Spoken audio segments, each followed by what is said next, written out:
During his time in China, Lord Macartney traveled a fair bit and he recorded a lot. There was an artist with him who produced a best-selling album of pictures of China, actually, that sold quite well across Europe later in the 1790s.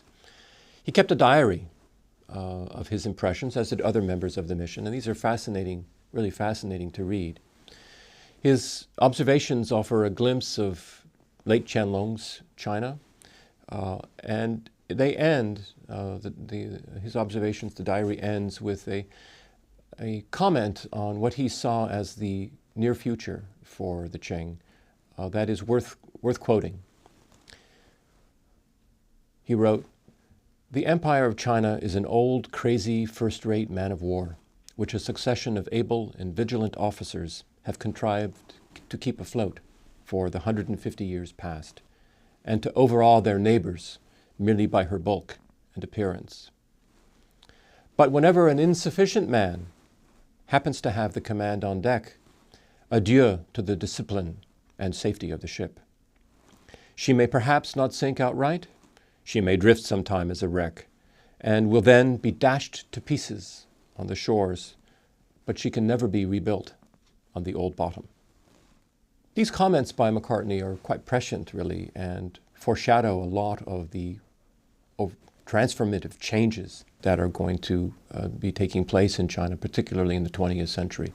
For us, they allow a different perspective on this prosperous age, this Sheng Shi that I've been talking about of the High Qing, when the signs of internal strain, fragmentation, and institutional weakness begin to take their toll. Let's go back to the population boom that we started with. This was a sign of prosperity, but it also put great strains on society and on the institutions for governing society. Competition for jobs became sharper, for degrees became much sharper. The examination system made it almost impossible for people to succeed. And the number of dissatisfied would-be literati increases, and the cynicism around the examination system, as you saw from the section on the scholars, really becomes just a symptom of the age.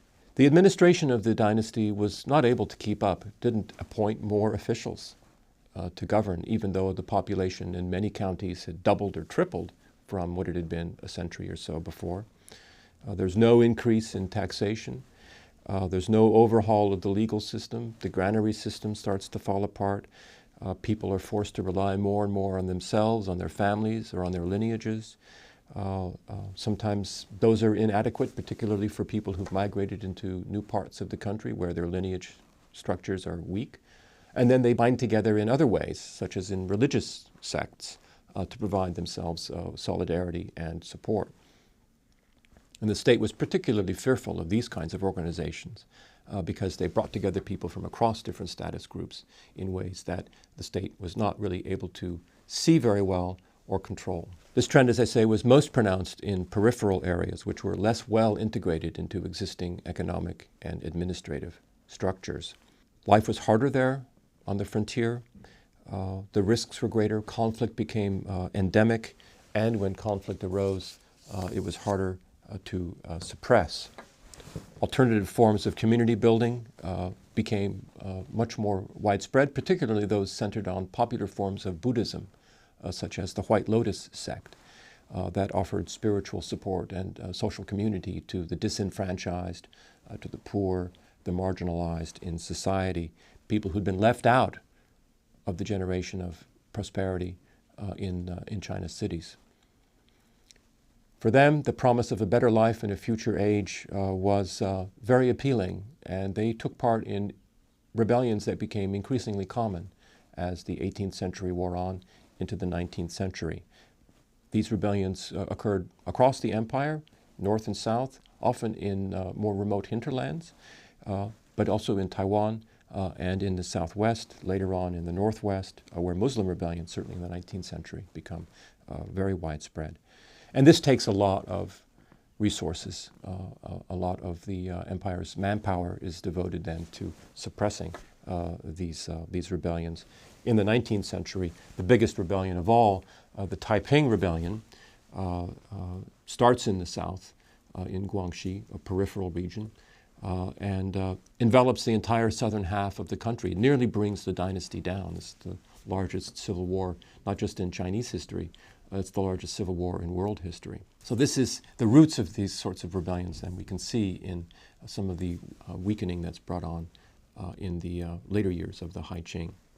All of these trends then, administrative strain, social strain, endemic rebellion, were worsened and abetted by the problems that begin to emerge in the state itself, particularly evidenced in ever-increasing corruption in the late 18th century. Now, we get into difficulty when we try and define corruption because, as you know, officials in Chinese, working for the Chinese government for any dynasty, not just the Qing, were never paid very much. And some degree of skimming was built into the system, and it was by reining in that amount of skimming that the Yongzheng emperor was able to restore some financial discipline to the state. But that discipline had been lost by the 1780s. And we see a rise in dishonesty, the formation of factions, and the more systematic practices of fraud and embezzlement become pretty common in the later years of Qianlong's reign. The most notorious case is that of He Shen, best known as the most corrupt official in Chinese history. He Shen was a Manchu. He was a young officer in the guards from a family of no special distinction. But he caught the eye of the emperor when he was just in his 20s, and the emperor quickly promoted him to more and more important positions alongside men who had been serving him for decades. This created a great amount of controversy and suspicion, mistrust. He was given all sorts of titles. Later on, his son marries a daughter of the emperor, so then he becomes an in-law of Qianlong. And he then occupies a position in which he is able, essentially, he has the trust of the emperor. He is able to do whatever he wants.